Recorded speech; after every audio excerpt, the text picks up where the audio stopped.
খোকসাবাসী আসসালামু আলাইকুম।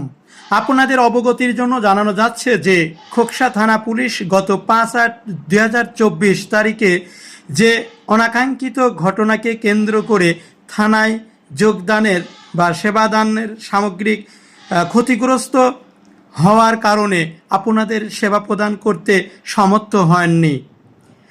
মাঝে কয়েকদিন কার্যক্রম বন্ধ ছিল।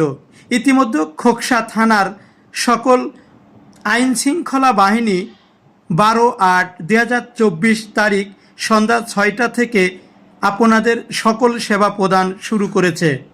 প্রিয় খোকসাবাসী, আপনারা পূর্বের ন্যায় সেবা পাওয়ার জন্য খোকসা থানা পুলিশের নিকট আসতে পারবেন। ইসলামী আন্দোলন বাংলাদেশ সংগঠনের যে সকল স্বেচ্ছাসেবক ভাইরা খোকসার বিভিন্ন প্রতিষ্ঠানে দলবদ্ধভাবে পাহারা দিয়ে এবং বিনা স্বার্থে দেশের